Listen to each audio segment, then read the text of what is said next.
उम्मीद से भरी एक नई सुबह में आप सबका स्वागत है। सुप्रभात।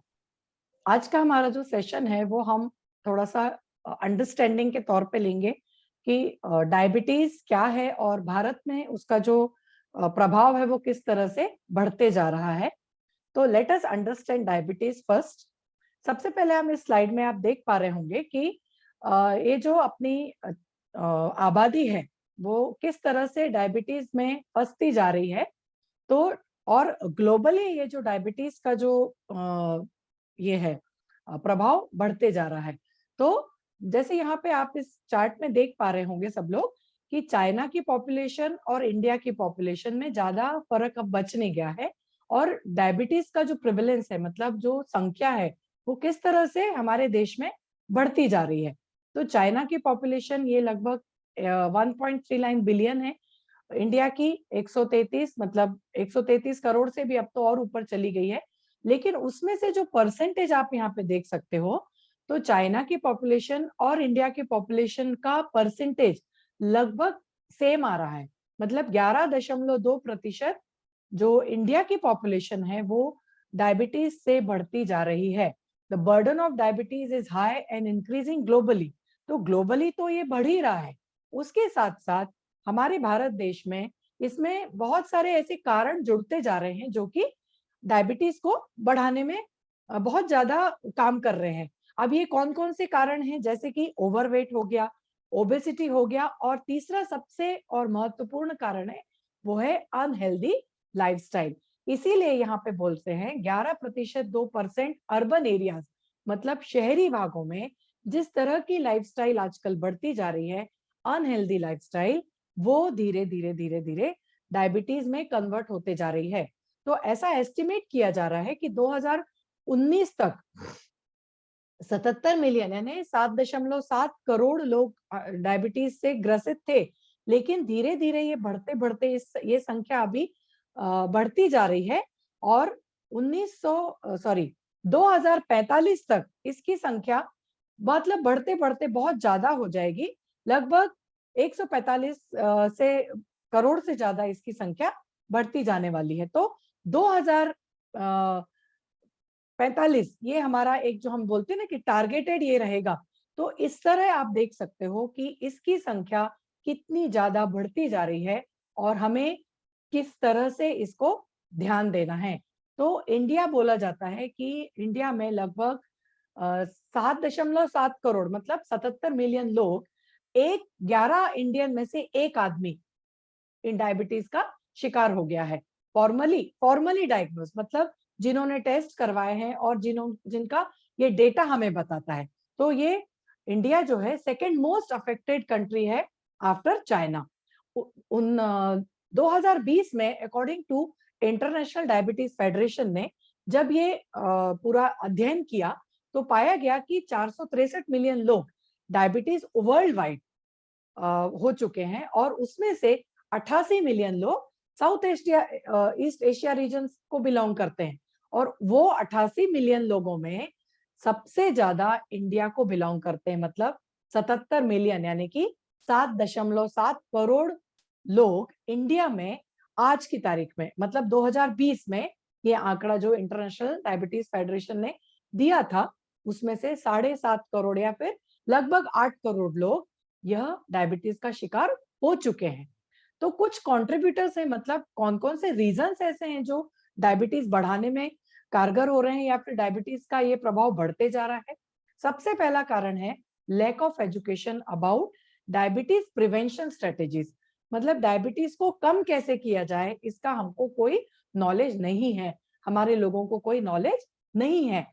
दूसरा इसका जो कारण है वो क्या है, वेजिटेरियन फूड जो हम खाते हैं वह कार्बोहाइड्रेट, ऑयल और फैट, सबसे ज्यादा हम मीठा खाना खाते हैं, ऑयली खाना खाते हैं, और फैट्स जिसमें ज्यादा होते हैं वह खाते हैं। जैसे कि बहुत हमारे भारत देश में बहुत सारे ये त्योहार मनाए जाते हैं। तो त्योहारों में क्या होता है कि खाना जो हम खाते हैं, मतलब मिठाई जिस तरह से खाई जाती है वह बहुत ज्यादा मात्रा में खाई जाती है, उसमें बहुत ज्यादा मात्रा में शुगर कंटेंट होता है।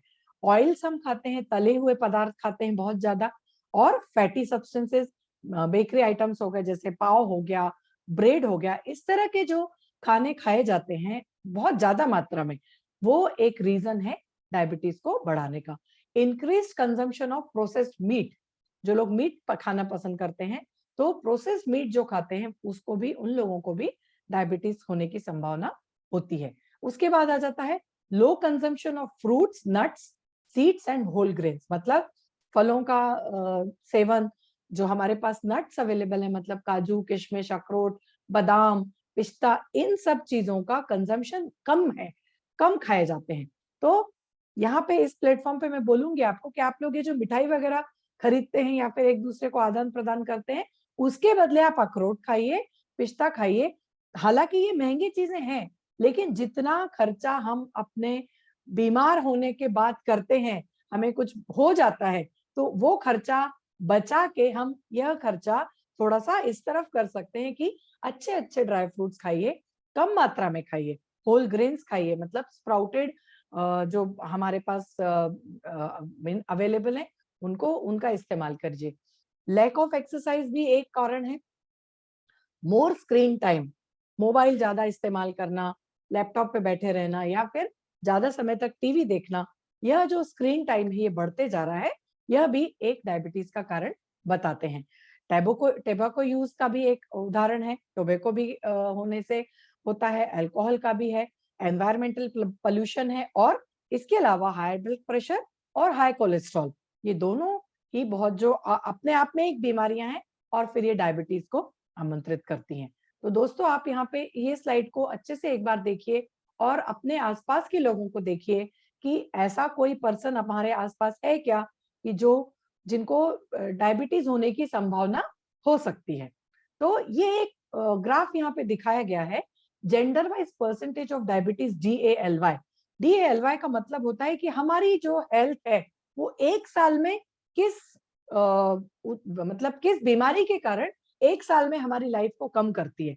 मतलब DALY का मतलब ही है कि एक पर्टिकुलर साल में, एक साल में हमारी एक हेल्थ के कारण हमारा एक साल कैसे कम हो गया।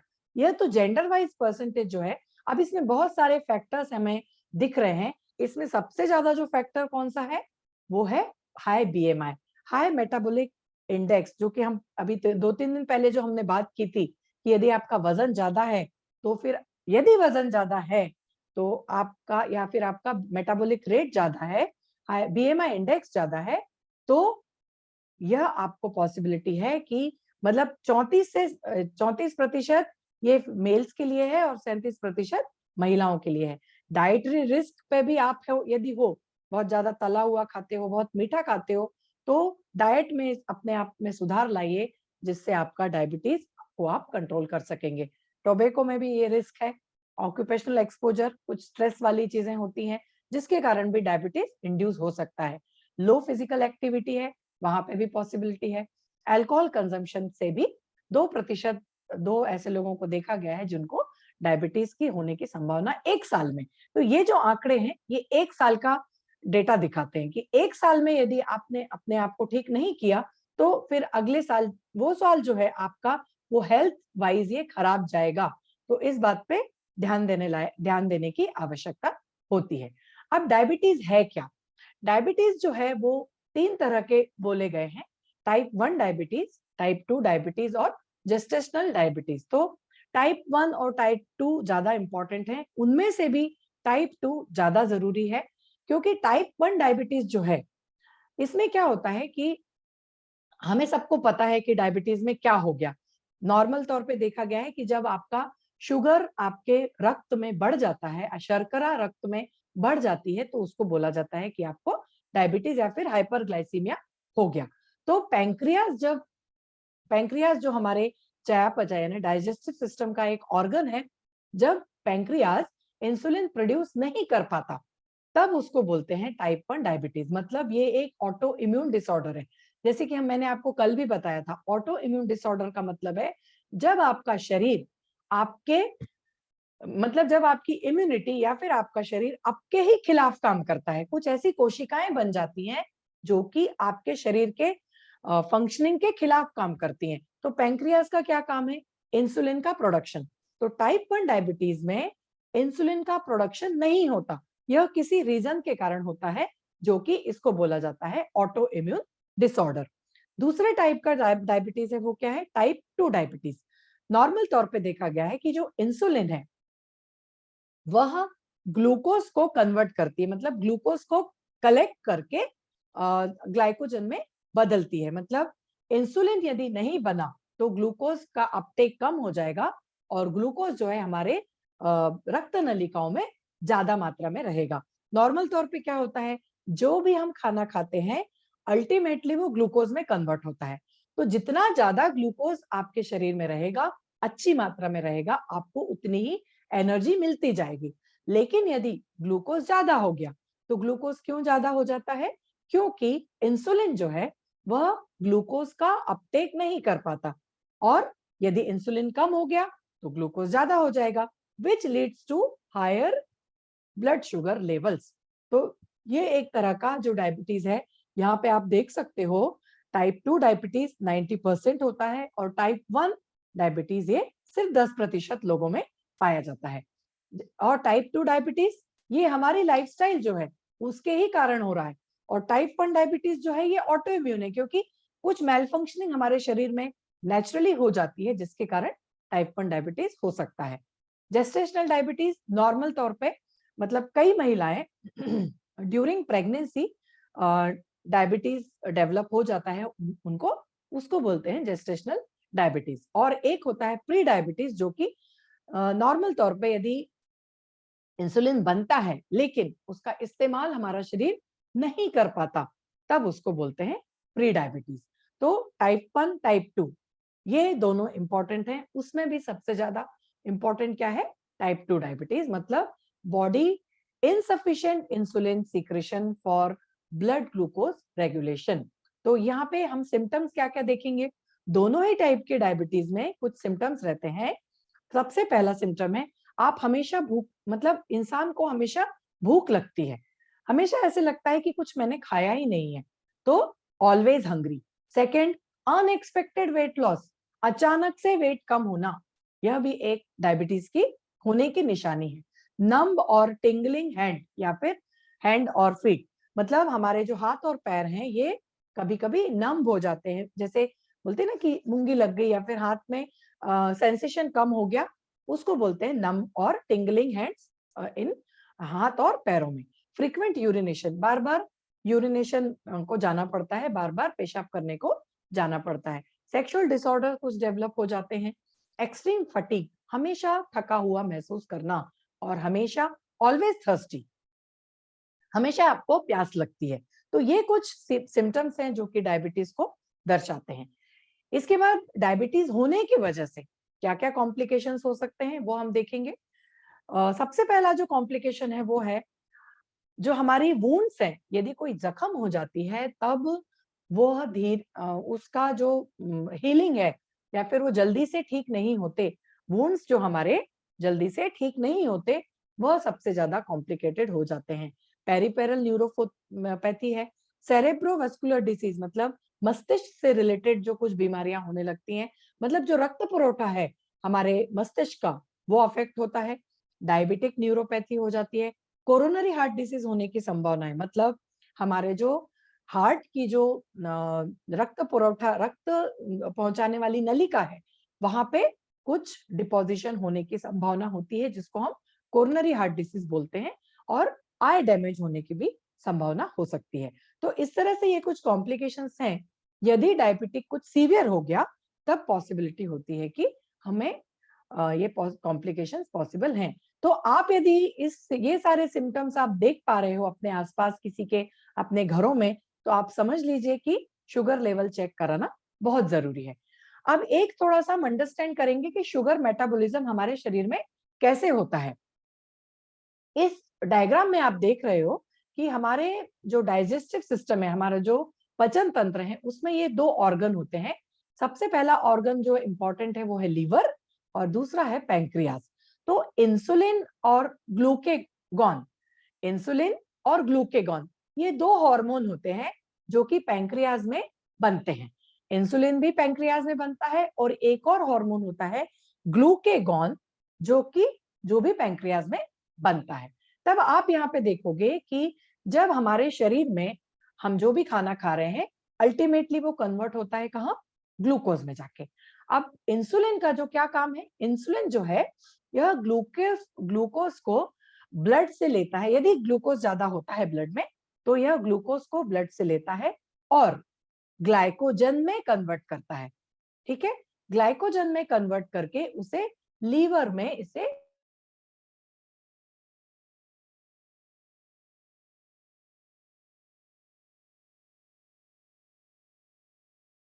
ग्लूकोज में, मतलब इंसुलिन का काम है ग्लूकोज को कन्वर्ट करना ग्लाइकोजन में, और ग्लूकेगॉन का काम है ग्लाइकोजन को कन्वर्ट करना ग्लूकोज में। मतलब आपका यदि ग्लाइकोजन ब्लड ग्लूकोज लेवल यदि कम हो जाता है, तो इमीडिएटली ग्लूकेगॉन हार्मोन स्टिमुलेट होता है और ग्लाइकोजन को ब्रेक डाउन करता है ग्लूकोज में। जब आपका ग्लूकोज ज्यादा हो जाता है, तो इमीडिएटली इंसुलिन स्टिमुलेट होता है और ग्लूकोज का अपटेक करके उसको ग्लाइकोजन में कन्वर्ट कर देता है। तो ये जो प्रक्रिया है, ये कंटिन्यूअसली यदि आपका पाचन तंत्र सही चल रहा है, तब आप बोल सकते हो कि यस, मेरा ग्लूकोज का और ग्लाइकोजन का लेवल सही चल रहा है। नॉर्मल तौर पे यदि इंसुलिन की कमतरता हो गई, तो क्या होगा? ब्लड ग्लूकोज का जो है वह बढ़ते जाएगा। यदि हमारे बॉडी में 70 मिलीग्राम पर डेसीलीटर, डेसीलीटर का मतलब है 100 ml, तो 70 ग्राम पर 100 ml की रिक्वायरमेंट होती है। यदि 70 मिलीग्राम पर 100 ml ब्लड हमारे ग्लूकोज हमारे ब्लड में है, तो उसको बोलेंगे कि आपका शुगर लेवल मेंटेन्ड है। यदि आपकी ये जो मात्रा है 70 से ऊपर चली गई, 70 से नीचे है, तो उसको बोलेंगे हाइपोग्लाइसीमिया। 110 है तब तक भी उसको नॉर्मल बोला जाता है। 2 से 3 घंटे आपने यदि कुछ खाया है, तो 2 से 3 घंटे इसकी मात्रा 110 हो सकती है। इसीलिए नॉर्मल तौर पे देखा गया है कि जब शुगर का ये ग्लूकोज इसका डायबिटीज का टेस्ट कराते हैं या फिर शुगर का टेस्ट कराते हैं, तो दोनों कराते हैं, मतलब फास्टिंग भी और नॉन फास्टिंग भी। इसीलिए डॉक्टर जो है आपको व्हेन यू आर फास्टिंग, तो तब उसकी जो मात्रा है वो 70 से 110 होनी चाहिए। इवन यू हैव ईटन, आपने यदि खाना खाया भी है, तो आपका ग्लूकोज जो है 180 से कम रहना चाहिए। 180 से यदि हम मात्रा कम बढ़ी चली गई, बढ़ गई, तो उसको बोलेंगे हाइपरग्लाइसेमिया। इसका मतलब है too much glucose in the blood, जरूरत से ज्यादा आपके जो ग्लूकोज है वो आपके रक्त में है। इसका मतलब है आप डायबिटीज की तरफ मुड़ रहे हो।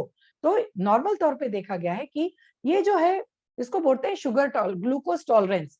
कितना आप टॉलरेट कर सकते हो, ग्लूकोज टॉलरेंस लेवल है।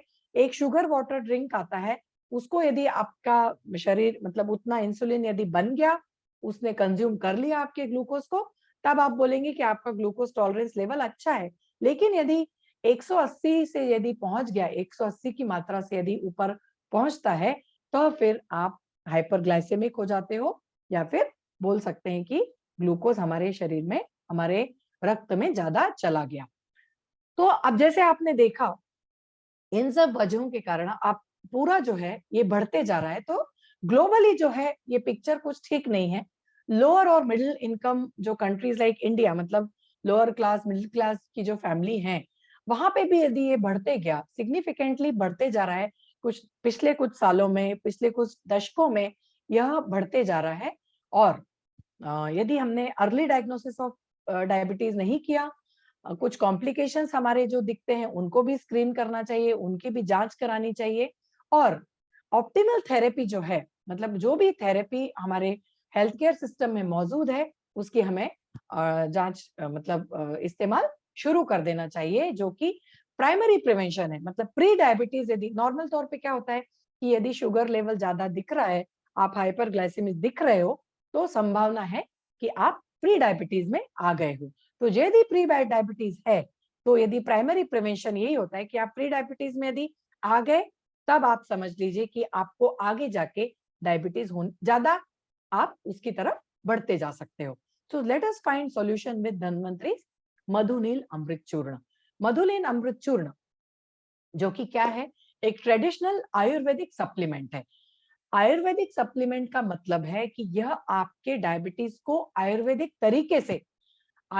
तरीके से यह आपके डायबिटीज को मैनेज करने वाला है। मतलब किस तरह से आपका शुगर लेवल, जो आपकी शक्कर आपके ब्लड में ज्यादा हो गई है, तो वो कैसे धीरे धीरे इसको कम करेगा।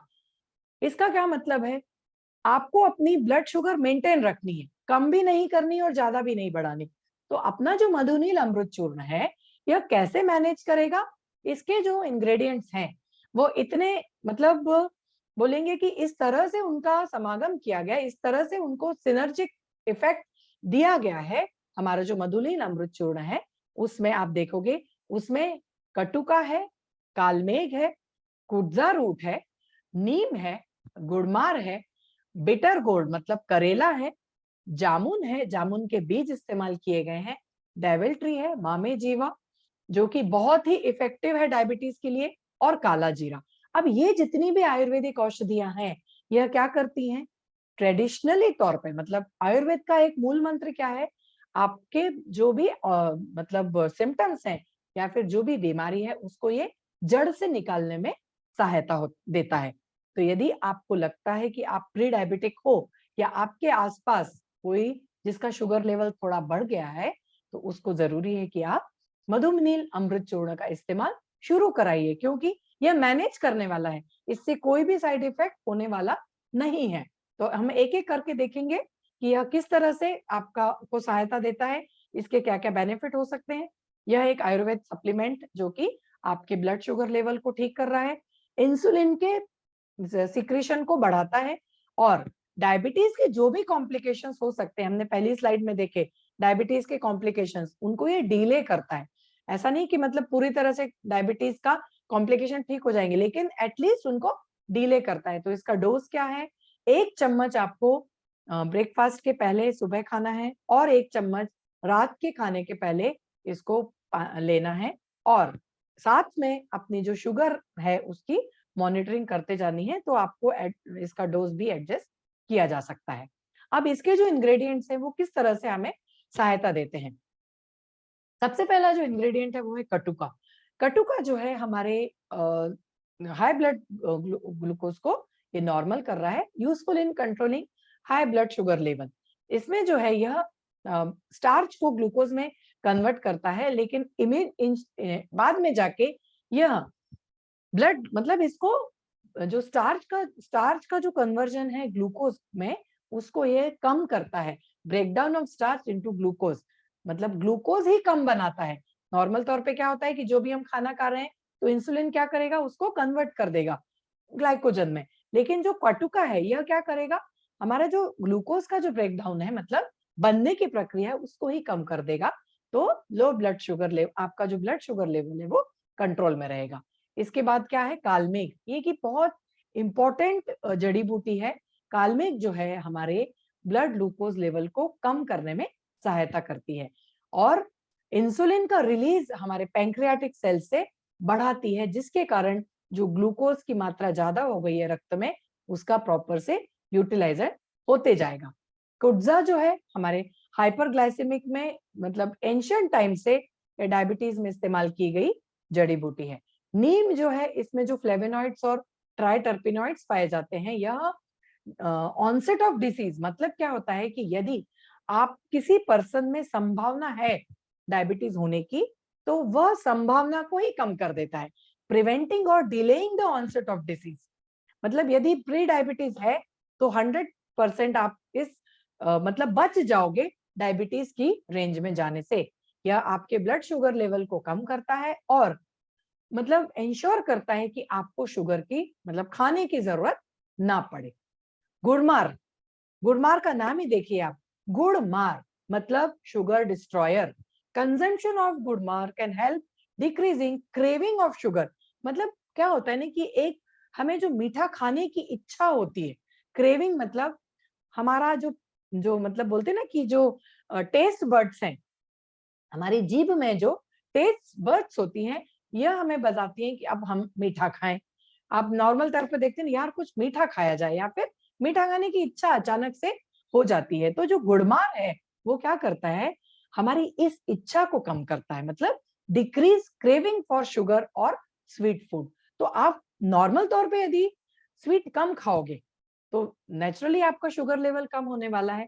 तो ग्लूकोज जो क्या कर रहा है, आपकी ये इच्छा को ही कम कर रहा है, इंसुलिन सिक्रेशन को बढ़ा रहा है और ब्लड शुगर लोअरिंग कैपेबिलिटीज, मतलब इंसुलिन को बढ़ा के आपकी जो शुगर बढ़ने की ये है, मतलब जो बढ़ गई है उसको कम करने में बहुत बहुत सहायक होता है।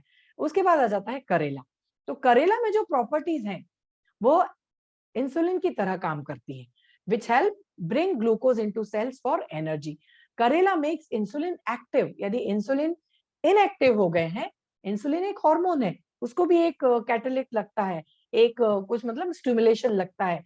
तो करेला में जो इंग्रेडिएंट्स हैं वो क्या करते हैं, आपके इंसुलिन को एक्टिव बनाते हैं। जामुन जो है slow down the process of converting starch into sugar, मतलब जो स्टार्च हमने खाया है उसको कम शुगर में कन्वर्ट करते हैं, उसकी प्रोसेस को स्लो डाउन करते हैं। और जामुन सीड जो है वो ज्यादा से ज्यादा इंसुलिन की अवेलेबिलिटी कराता है और उसका सीक्रेशन बढ़ाता है। तो इस तरह से यह जो कुछ 10 इंग्रेडिएंट हैं, डेविल ट्री ये भी इसमें काम आता है। मामे जीवा, इसके बहुत सारे पेपर्स अवेलेबल हैं, इसके क्लिनिकल ट्रायल्स भी हो चुके हैं, जो कि मधुमेह यह बीमारी को कम करने में सहायक है। काला जीरा इसी तरह से, ये सारी जो औषधियां हैं जैसे आप देख रहे हो, तो ब्लड शुगर लेवल को कम करती हैं और इंसुलिन का सिक्रेशन को बढ़ाने में सहायक होती है। दूसरा जो हमारा प्रोडक्ट है वो क्या है, Madhurich premium stevia tea. Madhurich premium stevia tea, stevia के जो अभी महत्व बढ़ गया है। अब जैसे कि हमने डायबिटीज देखा, डायबिटीज में क्या हो रहा है, शुगर लेवल आपका बढ़ गया है। तो हम क्या करेंगे, हमारी जो सबसे ज्यादा कंजम्पशन कहाँ होता है शुगर का, सबसे ज्यादा कंजम्पशन होता है चाय में। अब जैसे हम सुबह की चाय लेते हैं, कुछ लोगों को चाय के बिना चलता ही नहीं है, सुबह 2-3 चाय हो जाती है, यारों दोस्तों से मिले वहां पे भी चाय हो जाती है। तो इस तरह से दिन में हम कम से कम नहीं तो 5-6 कप, नॉर्मल तौर पे एवरेज बता रही हूँ मैं, 5-6 कप, हमारा जो लोग ऑफिस में काम करते हैं, वेंडिंग मशीन लगी हुई है वहां पे कॉफी पी लेते हैं, चाय पी लेते हैं, तो उसमें जो भी शुगर है ये सब अननेचुरल शुगर है। वो जो शुगर है वो नेचुरली हमारे शरीर की जो शुगर की मात्रा है, हमारे रक्त में शर्करा की मात्रा है, वह बढ़ाती ही है। तो नॉर्मल तौर पे हम क्या करते हैं कि फिर यदि हमें डॉक्टर ने बोला कि आपको डायबिटीज हो गया है, आपको हाइपरग्लाइसेमिक हो गए हो, तो हम क्या करते हैं, अपनी शुगर पूरे से कट डाउन कर देते हैं। तो वो भी अच्छा नहीं लगता फिर, कि जिनको मीठा खाने की बहुत आदत है वह क्या करे। तो चाय में हमें क्या करना है, मधुरिच प्रीमियम स्टीविया टी, जो कि हमारी प्रीमियम स्टीविया टी है, उसका इस्तेमाल शुरू करना है। तो चाय के बदले, जो हम नॉर्मल चाय पीते हैं उसके बदले हमें मधुरिच प्रीमियम स्टीविया टी का इस्तेमाल करना है। चलो हो जाए बिना शक्कर मीठी चाय, sugar free sweet tea. Madhurich stevia tea is perfectly balanced mix that can be used to rejuvenate your body. मतलब हाइपरग्लाइसेमिक भी यदि आप हो गए हो तो भी आप इस मधुरिच प्रीमियम स्टीविया टी का इस्तेमाल कर सकते हो। नॉर्मल तौर पे देखा है कि बहुत सारे स्वीटनर अवेलेबल हैं मार्केट में। आपको यदि डायबिटीज बताया, आपको हाइपरग्लाइसीमिया बताया, तो आप नॉर्मल तौर पे क्या हो जाता है, फिर कुछ स्वीटनर इस्तेमाल होने लगे हैं, आर्टिफिशियल स्वीटनर। तो जो आर्टिफिशियल स्वीटनर है सबसे ज्यादा इस्तेमाल होता है सुक्रालोज और एस्पार्टेम, सैक्रिन। ये जो आर्टिफिशियल स्वीटनर है ये पाउच में, छोटे छोटे पाउच में आपको होटल्स में मिल जाएंगे, शुगर फ्री आप बोलते हो उसको, तो वो भी होटल में मिल जाएगा। तो ये जो है यह कैलोरी फ्री अल्टरनेटिव शुगर के तौर पे काम आते हैं। एक्चुअली देखा जाए तो यह स्वीटनर्स एक्चुअली तो अप्रूव्ड हैं कि ये सेफ है, लेकिन नॉन न्यूट्रिटिव जो स्वीटनर्स हैं यह धीरे धीरे कुछ केमिकल्स में डेरिवेटिव को ये जन्म देते हैं, या फिर ये किसी केमिकल डेरिवेटिव से बने हुए होते हैं। फॉर एग्जाम्पल एस्पार्टेम, एस्पार्टेम जो है इसको शुगर फ्री बोला है, लेकिन यह भी एक केमिकल का डेरिवेटिव है।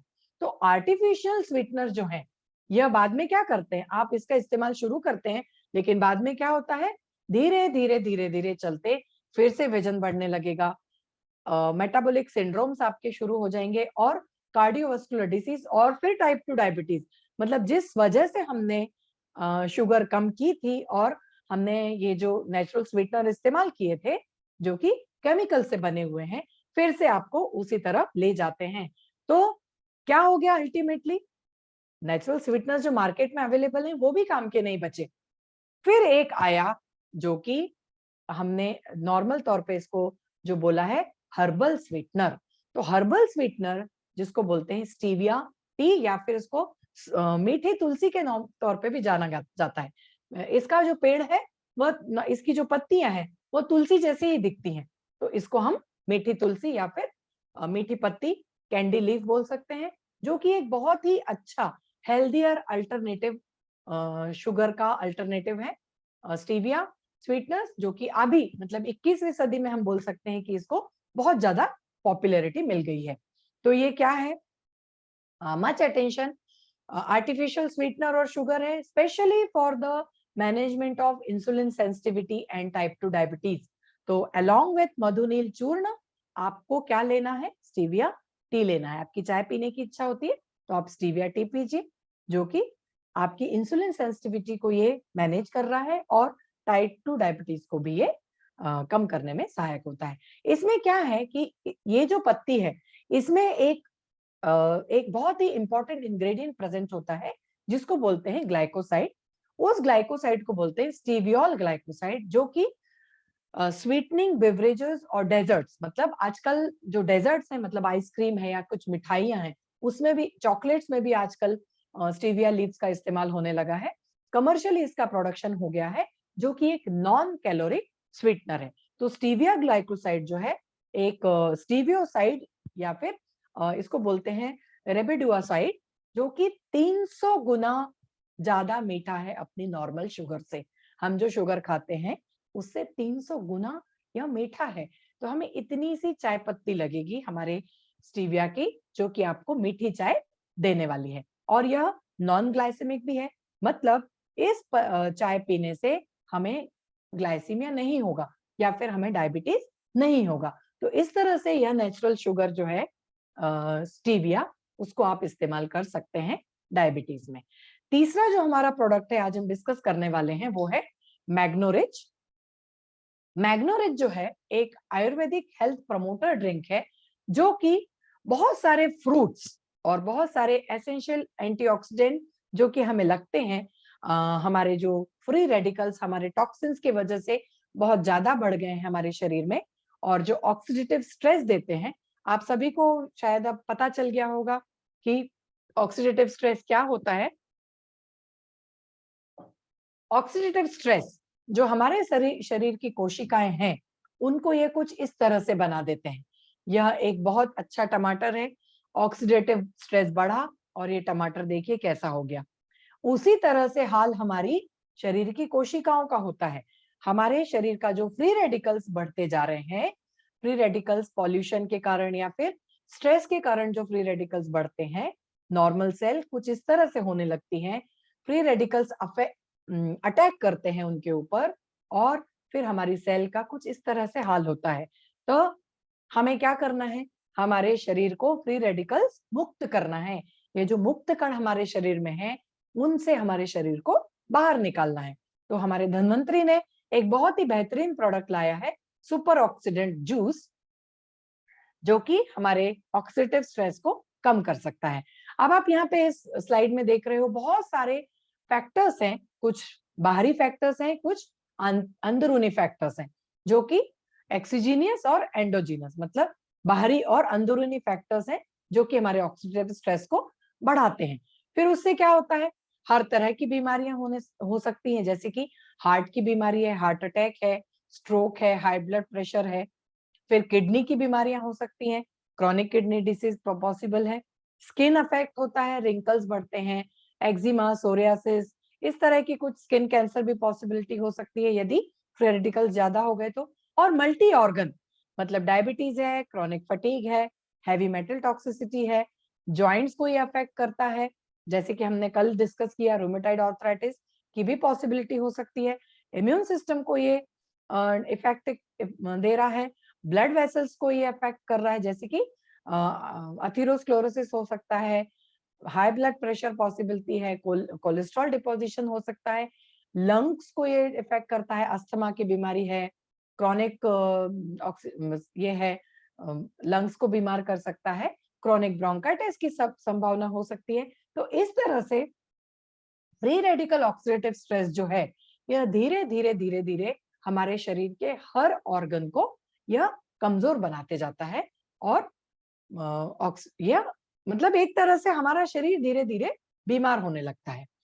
तो मैग्नो रिच क्यों लेना है? क्योंकि यह जो है हमारा जो मैग्नो रिच ड्रिंक जो है, यह क्या है, बहुत सारी सब्जियां और बहुत सारे फ्रूट्स। मतलब नॉर्मल तौर पे क्या होता है कि हम एक साथ सब सब्जियां तो नहीं खा सकते, हम एक बार में एक ही या दो सब्जियां खाएंगे, और एक बार में एक एक ही फल खा पाएंगे, ज्यादा से ज्यादा दो दो फल खा पाएंगे।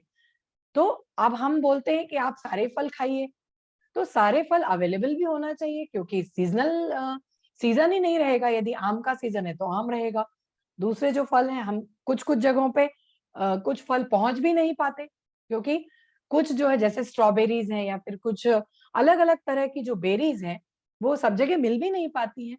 जैसे शहतूत है या फिर चेरी है, रोजबेरी है, ये जितनी टाइप के जो बेरीज हैं, ये हर जगह पहुंच भी नहीं पाते हैं, क्योंकि एक तो ये सीजनल फ्रूट्स है, और इन ये जो रिस्ट्रिक्टेड, मतलब क्या बोलेंगे कि यदि कुछ फल एक नॉर्थ में अवेलेबल है, कुछ फल साउथ के में अवेलेबल है, तो ये हमें मिलेगा कैसे?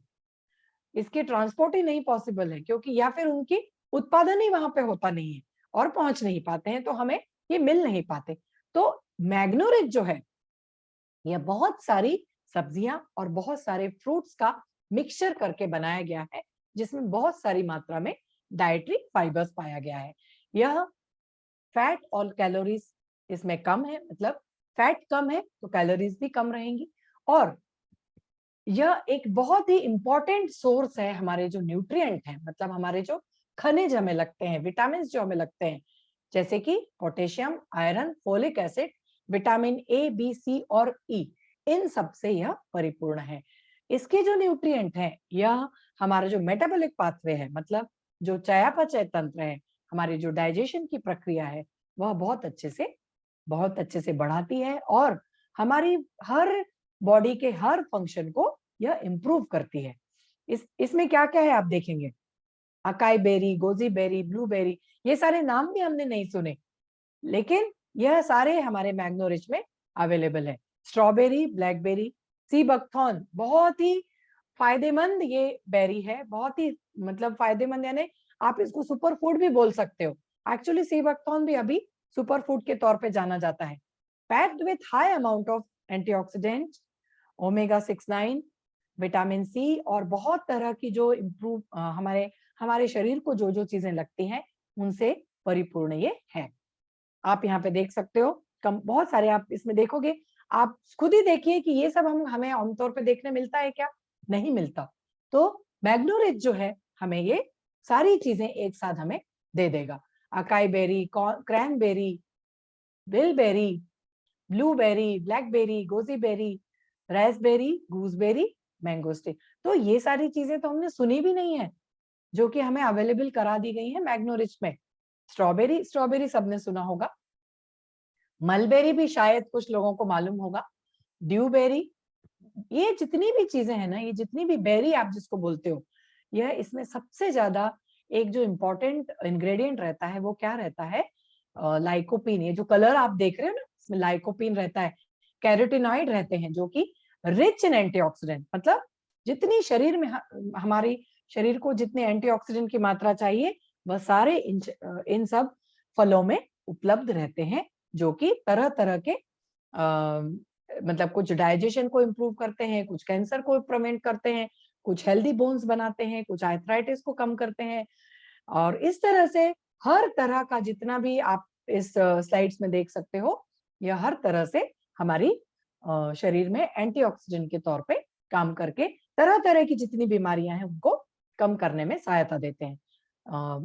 दाड़िम मतलब अनार या फिर पोमेग्रेनेट, ये सबको मालूम है, 40% सिंगल पोमेग्रेनेट जो है 40% एंटीऑक्सीडेंट की कैपेसिटी रखता है और हमारे विटामिन सी की रिक्वायरमेंट को परिपूर्णता देता है।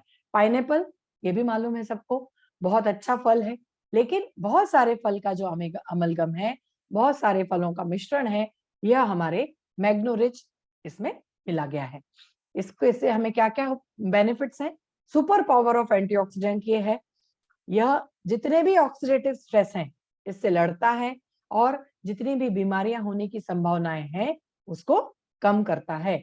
और अर्ली एजिंग कॉम्प्लिकेशंस, जो भी बढ़ती हुई उम्र के साथ, बढ़ती हुई आयु के साथ जो भी कॉम्प्लिकेशंस होने लगते हैं, बुढ़ापा दिखने लगता है, रिंकल्स दिखने लगती हैं, एजिंग दिखने लगती है, और भी अन्य तरह के जो कॉम्प्लिकेशंस आते हैं, उनको यह कम करने में सहायता करता है और आपको एनर्जेटिक रखता है।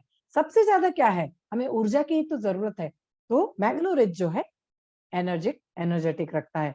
तो दोस्तों, नॉर्मल तौर पे हम चाय का सेवन करते हैं एनर्जी के लिए, लेकिन चाय का सेवन क्या कर रहा है? हाइपरग्लाइसेमिक बना रहा है। दूसरे, हम कुछ हेल्थ ड्रिंक जो आजकल मार्केट में अवेलेबल हो गए हैं, उसके इस्तेमाल, वो भी बहुत ज्यादा शुगर से बने हुए रहते हैं। तो शुगर खाने से हमें लगता है कि हमें ताकत मिल गई। शुगर ड्रिंक पीने से, जो मार्केट में बहुत सारे सॉफ्ट ड्रिंक अवेलेबल है जो कि बहुत प्रचलित है, जैसे कि कोको कोला है और भी दूसरे, थम्स अप है, बहुत अच्छी अच्छी एडवर्टाइजिंग आती है, बहुत बहुत बड़ी शख्सियत इसे एडवर्टाइज करती है। तो क्या ये जरूरी है कि हम वही ड्रिंक पिए? नहीं, हमें अपने अभी की जो पीढ़ी है उनको जागृत करना है और उनको अच्छे से अच्छे जो ड्रिंक्स हैं हमारे धन्वंतरी ने अवेलेबल करके दिया है, उनको इस्तेमाल करने से हमें बताना है कि कोको कोला हो गया, ये सब बीमारियां फैलाने वाले हैं। तो हमें फलों का जो मिश्रण है, सब्जियों का जो मिश्रण है, उसको पीजिए, जिससे हमें बहुत सारी बीमारियों से निजात दिलाने में सहायता देगा। तो 20 से 30 ml मैग्नो रिच 2 बार दिन में पीजिए, पानी के साथ या फिर किसी जूस के साथ, जो कि आपको बहुत ज्यादा एनर्जी देगा। तो मैं आपसे सभी लोगों से ये मतलब बोलूंगी कि एक बहुत अच्छा जो ड्रिंक हमारे धन्वंतरी ने हमें दिया है, उसका इस्तेमाल आप ज्यादा से ज्यादा कीजिए और अपने साथियों को रिकमेंड करवाइए। बहुत सारे हमें इसके सहायता देगा। मैग्नो रिच एज रिलेटेड डिसऑर्डर से सहायता देगा, अल्जाइमर्स डिजीज में सहायता देगा, कार्डियोवास्कुलर डिजीज में सहायता देगा। तो इस तरह से परिपूर्ण जो है, आप दवाइयों को ना बोलिए और यह मैग्नो रिच इस्तेमाल शुरू कीजिए, जिससे बहुत ज्यादा सहायता हमें मिलने वाली है। इसके बाद हमारा एक प्रोडक्ट है विघ्नहर्ता राइस ब्रेन ऑयल। यह भी कुछ हद तक हमारे हार्ट को बहुत अच्छे से रखने वाला है, कुछ हद तक नहीं। इसमें जितने भी इंग्रेडिएंट्स हैं, मैंने एक चार्ट बनाया है, उस चार्ट में आप जब देखोगे तो आपको समझ में आएगा कि ये विघ्नहर्ता राइस ब्रेन ऑयल कितना जरूरी है, रोजमर्रा के इस्तेमाल के लिए कितना जरूरी है, क्योंकि यह बेस्ट कुकिंग मीडियम है। अब हार्ट हेल्थ फ्रेंडली मतलब हमारे हार्ट में जो भी स्वास्थ्य है, जितनी भी बीमारियां होती हैं फैटी खाने से या फिर तला हुआ खाने से, यह राइस ब्रान ऑयल बहुत इंपॉर्टेंट रहेगा हमारे हार्ट के लिए। बेनिफिशियल फॉर ओवरऑल हेल्थ, इसमें 0 ट्रांस फैट है, इसका जो स्मोकिंग पॉइंट है वो 213 है, और जो हम तला हुआ खाते हैं उसके लिए भी बहुत अच्छा है, डीप फ्राइंग के लिए भी बहुत अच्छा है। यह कम एब्जॉर्ब होता है और हमारा जो फूड है, हम जो खाना इसमें तलते हैं, यह लेस ऑयली होता है। नॉर्मल तौर पे आप देखोगे कि जो भी हम तला हुआ खाना, भजिए तलते हैं, वड़ा तलते हैं, जो भी तलते हैं, उसमें ऑयल बहुत एब्जॉर्ब हो जाता है। लेकिन ये जो विघ्नहर्ता राइस ब्रान है, यह कम एब्जॉर्ब होगा और आपके फूड को लेस ऑयली बनाएगा।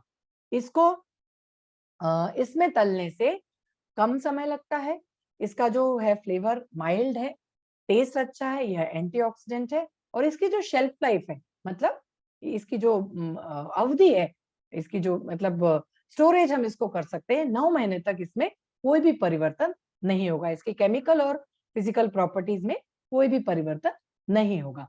तो यह क्या है? Ideal cooking medium that promise great health. Rice से इसको लिया जाता है, राइस की जो बाहरी सतह होती है, जो लेयर होती है, उसको क्रश करके इसको निकाला जाता है। इसके बेनिफिट्स हैं, न्यूट्रिशनली ये सुपीरियर है, लॉन्गर शेल्फ लाइफ है, 15% कम लगता है, स्टेबल रहता है ज्यादा टेम्परेचर पे भी, बेटर टेस्ट और फ्लेवर देता है, और इसमें एंटीवायरल कैपेसिटी भी है। तो राइस ब्राइन ऑयल जो है, अमेरिकन एसोसिएशन ऑफ हार्ट ने इसको एक हार्ट ऑयल बताया है, जो कि बहुत ही अच्छा है अपनी हार्ट की हेल्थ के लिए, हार्ट रिलेटेड बेनिफिट्स के लिए। क्यों है ये? यह इसमें आप देख सकते हो इतने सारे इंग्रेडिएंट्स हैं, जो भी रेड कलर में आप देख रहे हो, यह इंग्रेडिएंट्स के नाम हैं। 5, 6, 7, 8, 9, 10, 11, 12, 13 इंग्रेडिएंट्स इसमें ऐसे हैं जो कि अपनी हार्ट को डायरेक्टली ये सहायता पहुंचा रहे हैं। Lecithin, gamma oryzanol, tocol group, ferulic acid, policosanol, phospholipids, phytic acid, inositol, omega 369, squalene, phytosterol, oryzaceramide, ये 12-13 इंग्रेडिएंट जो हैं हमारे विघ्नहर्ता ऑयल में पाए जाते हैं, राइस ब्रान ऑयल में पाए जाते हैं, जो कि हर तरह से हमारे हार्ट को जितनी भी चीजें लगती हैं उन सब में यह काम आते हैं। लेसिथिन जो है हमारे ब्रेन को और नर्वस सिस्टम को नरिशमेंट देता है, फैट को डाइजेस्ट करता है, विटामिन ए का एब्जॉर्प्शन बढ़ाता है, हमारे जो लिवर डैमेज हो गया है अल्कोहल के कारण उसको वापस से ठीक करता है। फॉस्फोलिपिड जो है न्यूरॉन में जो टॉक्सिन्स हो गए हैं, फ्री रेडिकल्स हैं, उसको बाहर निकालता है, मेमोरी एनहेंस करता है और स्ट्रेस को कम करता है। फाइटिक एसिड जो है बहुत अच्छा एंटीऑक्सीडेंट है, एंटीवायरल एक्शन देता है और किडनी स्टोन को भी कम करने में सहायता देता है। गामा ओराइजोनॉल सबसे इंपॉर्टेंट जो इंग्रेडिएंट है वो क्या है? ब्लड कोलेस्ट्रॉल लेवल को ये कंट्रोल करता है। और जो एचडीएल और एलडीएल है, हाई डेंसिटी लिपोप्रोटीन और लो डेंसिटी लिपोप्रोटीन, एचडीएल जो है अच्छा कोलेस्ट्रॉल है और एलडीएल जो है वो खराब कोलेस्ट्रॉल है। तो एचडीएल और एलडीएल के रेशियो को इंप्रूव करता है, इस एसिड के सीक्रेशन को मॉनिटर करता है, इन्फ्लेमेशन कम करता है, ब्लड वेसल्स को क्लीन कर रहा है, ब्लड सर्कुलेशन को बढ़ा रहा है, और जो मेनोपॉज में जो सिम्टम्स आते हैं उनको भी यह कम करता है। और इसके अलावा अल्ट्रावायलेट रेज जो हैं धूप से जो मिलती हैं उनको प्रोटेक्शन देता है, स्किन को प्रोटेक्शन देता है और एक वेल नोन एंटीऑक्सीडेंट है। तो सबसे इंपॉर्टेंट कौन सा इंग्रेडिएंट हो गया? गामा ओराइजोनॉल, जो कि हमारे राइस ब्रान ऑयल में अच्छी मात्रा में उपलब्ध है। उसके बाद है टोकोफेरॉल, यह भी बहुत अच्छा सोर्स है ए, बी, डी और विटामिन का, ब्लड क्लॉटिंग को कम करता है। इनोसिटॉल जो है हेयर ग्रोथ में सहायक है। उसके बाद इसमें है फेरोलिक एसिड, एंटीऑक्सीडेंट प्रॉपर्टीज हैं। ओमेगा 369 अगेन एलडीएल और एचडीएल को एलडीएल को कम करता है और एचडीएल को बढ़ाता है।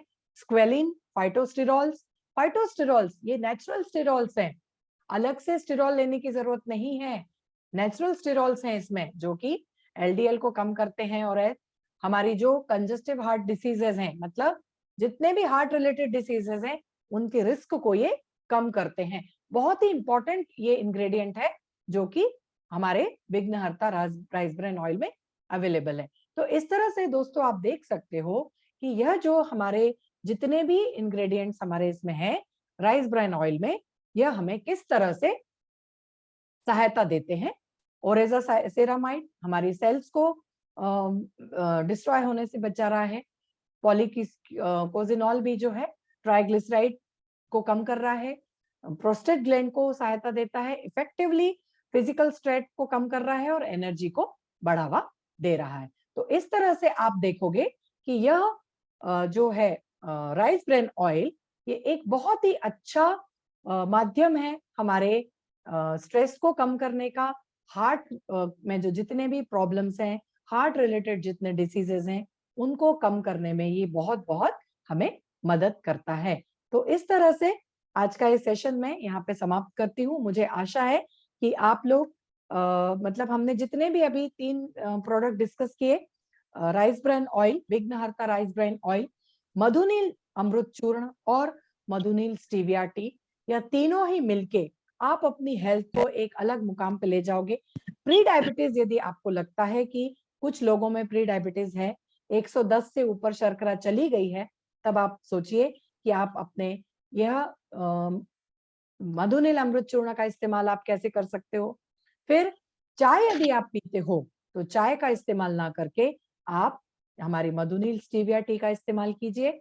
और यदि और भी दूसरा ऑयल आप यदि इस्तेमाल कर रहे हैं तो विघ्नहर्ता राइस ब्रान ऑयल हमने इतने फायदे देखे, मैंने जो आपको लास्ट का जो चार्ट दिखाया वो अपने आप में, मतलब मैंने एक्चुअली कल रात को बैठ के चार्ट बनाया है, क्योंकि इसके जो इंग्रेडिएंट हैं मुझे आपको बताना था कि इसमें जो इंग्रेडिएंट पाए गए हैं वो किसी और ऑयल में नहीं पाए जाते।